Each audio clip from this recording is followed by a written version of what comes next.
రాజీనామాకు ready. అమృత్లో అక్రమాలు తేలకపోతే రాజకీయ సన్యాసం. మంత్రి పొంగులేటి సవాల్ను స్వీకరించిన కేటీఆర్. అమృత్ పథకంలో భాగంగా టెండర్లలో స్కామ్ నిజమే. సివిసి లేదంటే హైకోర్టు సీజే దగ్గరికి వెళ్దాం, ఫైళ్లు ముందు పెట్టి విచారణ కోరుదాం, తేదీ సమయం నువ్వే నిర్ణయం చెప్పు. మంత్రి పొంగులేటికి కేటీఆర్ ప్రతి సవాల్. సింగరేణి కార్మికులకు కాంగ్రెస్ వెన్నుపోటు.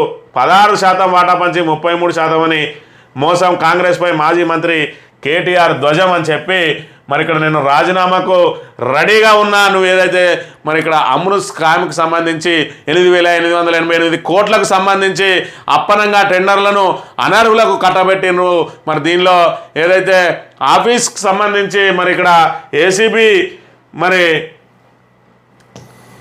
ఏసీబీ రూల్స్కు విరుద్ధంగా ఏదైతే మరి రాజ్యాంగబద్ధ పదవిలో ఉన్నత పదవిలో ఉన్నవాళ్ళు వాళ్ళ కుటుంబ సభ్యులు ఎవరు కూడా మరి ఇక్కడ ప్రభుత్వ పరంగా లబ్ధి చేకూరే టెండర్లు కానీ ఇతర అంశాలలో పాల్గొనకూడదు అని చెప్పి నిబంధనలు ఉన్నప్పటికీ కూడా రేవంత్ రెడ్డి తన బావమరిది కోసం మరి ఇక్కడ ఐహెచ్పి తోటి మరి ఇక్కడ ఏదైతే జాయింట్ వెంచర్ వేయించి మరి మిగతా వాళ్ళను డిస్క్వాలిఫై చేయించి దానికి టెండర్ వచ్చే విధంగా చేసి 80% పనులు తన బావమరిది సృజన్ రెడ్డికి అప్పగించిండు అని చెప్పి ఏదైతే ఆరోపణలు చేసిండో దానికి పొంగులేటి శ్రీనివాసరెడ్డి సవాల్ చేసిండు.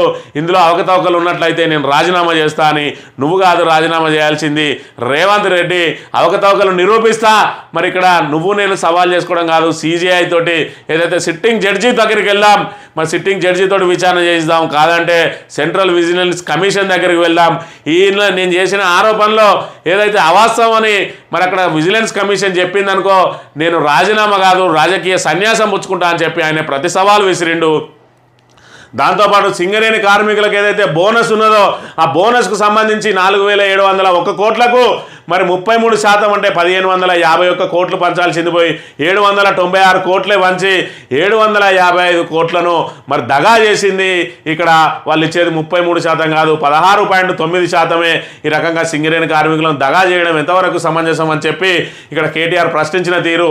చెప్పడమేమో 33%, ఇచ్చేదేమో 16.9%. ఈ రకంగా మరి ఇప్పటి వరకు కొత్త సింగరేణి ప్రాజెక్టులు ఇవి చేపట్టలేదా? దానిలో ఏదైతే లాభాల వాటా ఉన్నదో ఆ లాభాలు వచ్చినాయో సింగరేణి లాభాలను పెట్టుబడిగా పెట్టాలి, కానీ కార్మికులకు పంచాల్సిన లాభాలను పెట్టుబడిగా పెట్టడం ఏంటి? మరి ఇది కొత్త సంప్రదాయానికి తెరలేపిండ్రు. దీన్ని మేము ఖచ్చితంగా తీవ్రంగా మరి పరిగణిస్తూ ఉన్నాం.